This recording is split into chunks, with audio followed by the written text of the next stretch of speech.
그날 밤 남편은 내 이름이 아닌 다른 이름을 불렀다. 그 이름은 내 여동생이었다.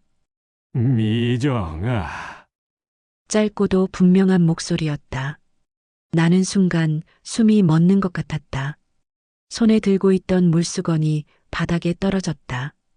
남편은 치매 진단을 받은 지 2년째였다. 날마다 무언가를 잊어갔다. 우리 집 주소, 결혼기념일, 내가 좋아하던 노래까지도. 그런데 이상하게도 그날 밤 그는 또렷하게 말했다. 그 이름을. 미정아. 나는 천천히 고개를 돌렸다. 남편의 눈은 반쯤 감겨 있었다. 그의 입술이 다시 떨렸다. 미정아, 가지 마. 내 심장이 요동쳤다.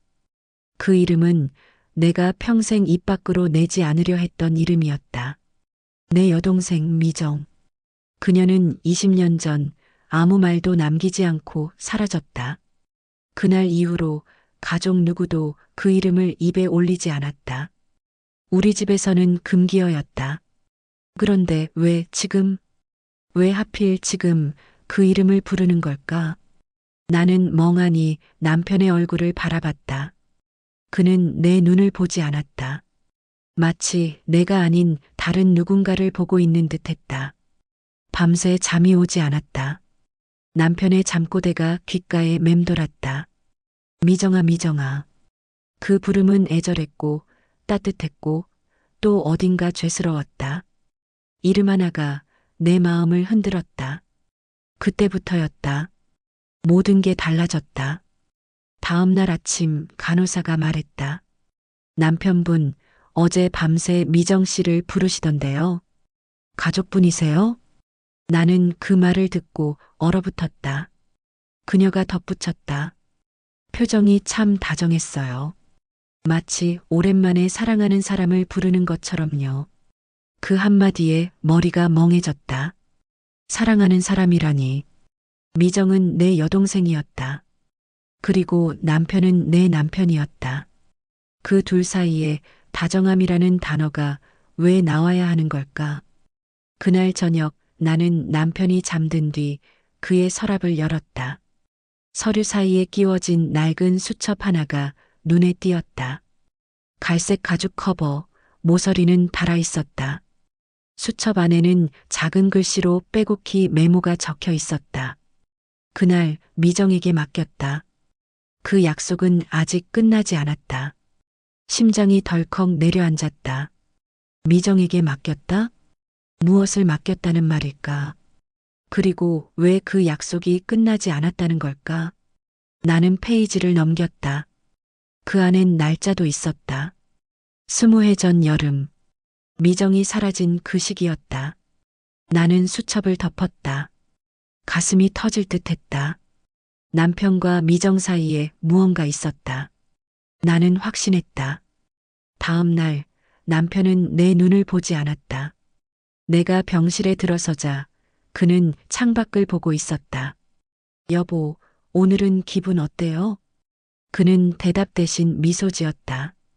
그리고 낮게 중얼거렸다. 미정이 밥은 먹었어? 나는 피가 거꾸로 솟았다. 지금 뭐라고 했어요? 그는 나를 보며 웃었다. 미정이 착한 아이야. 그 한마디에 모든 의심이 확신으로 바뀌었다. 나는 아무 말도 하지 못한 채 병실을 뛰쳐나왔다. 복도에 서서 숨을 몰아쉬었다.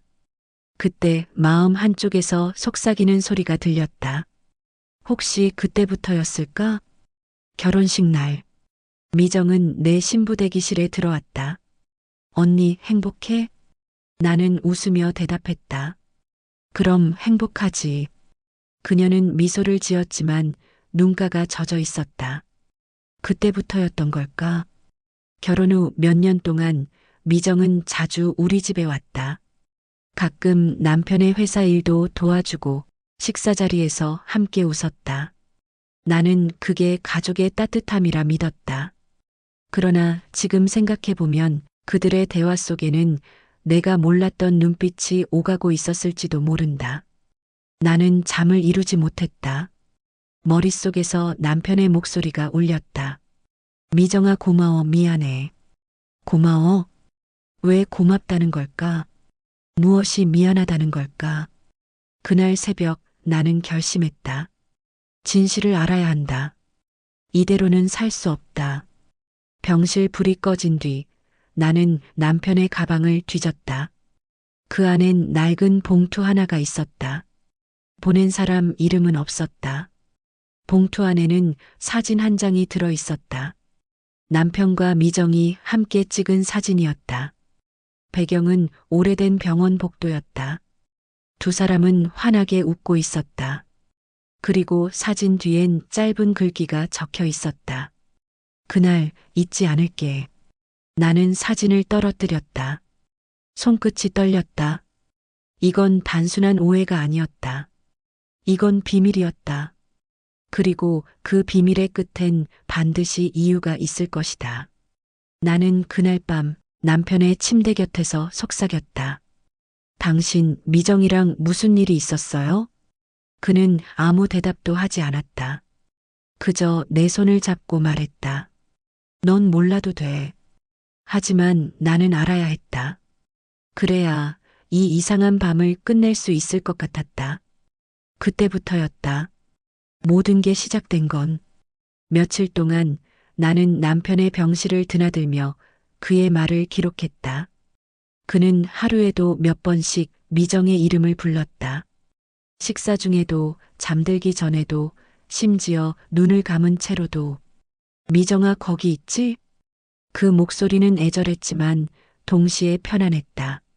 마치 오래된 연인을 부르는 듯했다. 나는 그 목소리를 들을 때마다 마음 한쪽이 쪼그라들었다. 남편의 입술이 움직일 때마다 내 이름 대신 들려오는 여동생의 이름. 그건 단순한 망상이 아니었다. 남편의 눈빛은 확실히 무언가를 기억하고 있었다. 나는 더 이상 기다릴 수 없었다. 진실을 찾아야 했다. 그렇지 않으면 이 결혼, 이 인생 전체가 흔들릴 것 같았다. 밤이 깊자 나는 다시 서랍을 열었다. 이번엔 수첩 밑에 있던 오래된 봉투 하나를 꺼냈다. 그 안에는 병원 영수증과 작은 메모가 들어 있었다. 날짜는 20년 전 여름. 그 메모에는 이렇게 적혀 있었다. 미정에게 맡긴다. 약속은 지켜야 한다. 나는 그날의 기억을 떠올렸다. 그 여름 나는 큰 교통사고를 당했다. 그때 남편은 돈이 없어 울었다. 수술비가 부족했다. 그런데 다음 날 병원비가 전액 납부되었다. 나는 그게 남편이 마련한 돈이라고 믿었다. 하지만 지금 생각해보면 이상했다. 그때 남편은 일을 쉬고 있었고 빚도 있었다. 그럼 그 돈은 어디서 온 걸까? 나는 메모를 가방에 넣고 병원을 나왔다. 밤 공기가 싸늘했다. 지하철역으로 향하는 길, 사람들의 발소리가 내 뒤를 스쳤다. 내 안에서는 또 다른 내가 속삭였다. 그 돈 미정이 준 거야. 그때부터였어. 다음 날 나는 남편의 친구를 찾아갔다. 그는 조용히 나를 바라보다가 말했다. 그 일 아직도 몰랐어요? 무슨 일이요? 그때 내 여동생이 수술비를 냈어. 나는 얼어붙었다. 뭐라고요? 남편이 돈을 구하려고 애썼는데 여동생이 대신 냈어. 그 사람은 그걸 평생 빚처럼 느꼈지. 나는 아무 말도 하지 못했다. 친구는 덧붙였다. 남편이 그날 나한테 그러더라. 그 애가 나 대신 책임을 졌다. 이건 평생의 비밀로 하자. 내 귀에서 피가 도는 소리가 났다. 모든 게 뒤섞였다. 그럼 남편이 미정을 부르는 건 사랑이 아니라 죄책감 때문이었나? 그렇다면 왜 진실을 숨겼을까? 나는 집으로 돌아왔다. 남편의 옷장에서 낡은 셔츠를 꺼내며 생각했다. 왜 나한테 말하지 않았을까? 그날 밤 나는 일기장에 이렇게 썼다. 사람의 기억은 흐려지지만 죄책감은 남는다. 그의 기억 속에 남은 이름이 나 아닌 이유가 이제야 조금 알 것 같다. 이튿날 남편은 식사 중에 나를 보며 물었다. 미정이는 잘 지내지? 나는 아무 대답도 하지 않았다. 그의 눈빛은 순수했다. 마치 3살배기 아이처럼. 그가 몰랐다면 좋겠지만 그 이름이 내 마음을 찢고 있었다. 그날 밤 나는 미정을 찾아보기로 결심했다. 그녀가 사라진 지 20해. 주소록에는 더 이상 그녀의 흔적이 없었다. 하지만 혹시 누군가 알고 있을지도 몰랐다. 나는 엄마에게 전화를 걸었다. 엄마, 미정이 소식 들은 적 있어요? 왜 그의 얘길 꺼내? 그냥 갑자기 생각나서요. 그 애는 오래전에 연락 끊었잖니. 정말 아무 소식도요? 없어. 그냥 잊어라. 엄마의 목소리가 떨렸다. 숨기고 있다는 걸 느꼈다. 전화를 끊고 오래 앉아 있었다. 방 안엔 시계 초침 소리만 들렸다. 나는 결심했다. 찾자. 어떤 대가를 치르더라도. 다음 날 나는 아들의 도움을 받았다. 인터넷 검색창에 미정의 이름을 넣었다. 비슷한 이름이 수십 개 나왔다. 그중 낯익은 주소 하나가 눈에 들어왔다. 내 고향 근처였다. 나는 며칠을 망설였다. 정말 가야 할까? 이게 옳은 일일까? 남편은 여전히 병원에 누워 있었고 그의 기억은 점점 무너지고 있었다. 하지만 나는 더 이상 참을 수 없었다. 20년 동안 묻어둔 이름. 이제 그 이름을 직접 부르고 싶었다. 나는 미정이 살았다는 주소를 손에 쥐고 버스에 올랐다. 창밖으로 스치는 풍경들이 낯설고 멀게 느껴졌다. 마치 내 인생이 이 길 위에 흩어지는 것 같았다. 버스가 시골 마을 입구에 멈췄다. 하늘은 회색빛이었고 바람은 차가웠다. 길 끝에 낡은 기와집이 보였다. 우체통엔 희미한 글씨로 이미정이라고 적혀 있었다. 심장이 두근거렸다. 나는 문 앞에서 한참 서 있었다. 손끝이 떨렸다. 문을 두드릴까 말까. 그 짧은 망설임이 영원처럼 길었다. 하지만 결국 나는 문을 두드렸다. 3번의 노크. 잠시 뒤 안쪽에서 약한 바퀴 소리가 들려왔다. 문이 열리고 휠체어에 앉은 여자가 나왔다. 그녀는 나를 바라봤다. 그리고 아주 천천히 말했다. 언니 왔네. 그 한마디에 모든 공기가 멈췄다. 나는 아무 말도 할 수 없었다. 그녀의 머리는 희끗했고 얼굴에는 세월의 흔적이 깊게 남아 있었다. 그러나 그 눈동자는 여전히 내 여동생의 그것이었다. 그녀의 목소리가 들렸을 때 나는 믿을 수 없었다. 눈앞의 여자가 정말 내 여동생이었다. 20해만이었다. 세월은 우리 얼굴 위에 많은 것을 남겼지만 눈빛만은 그대로였다. 우리는 말없이 서로를 바라봤다. 언니, 오랜만이야. 그 한마디에 가슴이 미어졌다. 왜 떠났어? 나는 목소리가 떨렸다. 미정은 고개를 숙였다. 언니가 몰라서 다행이야. 나는 참을 수 없었다. 그럼 지금이라도 말해. 무슨 일이었어? 그녀는 휠체어 바퀴를 천천히 돌리며 집 안으로 나를 이끌었다. 낡은 목재 냄새가 배인 방. 작은 창문으로 겨울 햇살이 들어오고 있었다. 그때 형부가 나한테 왔어. 그녀의 말은 조용했다. 언니가 사고로 병원에 누워 있을 때였어. 수술비가 없다고 울더라. 나는 숨을 삼켰다. 그래서 내가 그 돈을 냈어. 그게 다야. 그럼 왜 떠났어? 그 일로 오해받을까봐. 언니가 알면 나를 미워할 거라고 생각했어. 나는 아무 말도 하지 못했다. 그녀의 눈가가 젖었다. 형부는 그날 나한테 부탁했어. 언니가 살아나면 절대 이 일은 말하지 말라고. 그게 언니를 위한 거라고 했어. 그 말에 숨이 막혔다. 남편이 평생 붙잡았던 이름, 그건 사랑이 아니라 죄였다. 그는 여동생에게 빚을 졌고 그 죄책감 속에서 평생 살았던 것이다. 나는 벽에 기대어 서 있었다. 그럼 그가 미정을 부른 건 미안해서였어. 마지막까지 그 말을 전하지 못한 게 마음에 걸렸을 거야. 방 안이 조용해졌다. 그녀의 손등 위로 햇살이 내려앉았다. 언니, 형부는 좋은 사람이었어. 평생 언니만 사랑했어. 그 말이 나를 무너뜨렸다. 그동안 내가 품었던 모든 오해, 모든 분노가 한순간에 사라졌다. 나는 울면서 말했다. 그 사람은 나한테 아무 말도 안 했어. 그게 형부의 방식이었어. 말하지 않음으로써 지키려 했던 거야. 우리는 오래도록 울었다. 20회 동안의 침묵이 그 눈물 속에서 녹아내렸다. 미정은 창밖을 바라보며 말했다. 형부는 몇 번이나 내게 편지를 보냈어. 하지만 나는 답장을 하지 않았어. 그가 언니 곁에 있어야 한다고 생각했거든. 그녀는 작게 웃었다. 내가 떠난 건 벌이야. 내가 대신 받은 죄. 나는 그 말을 듣고 자리에서 일어났다. 그럼 이젠 됐어. 이젠 다 끝났어. 아니야. 형부는 아직 몰라. 내가 살아있다는 걸.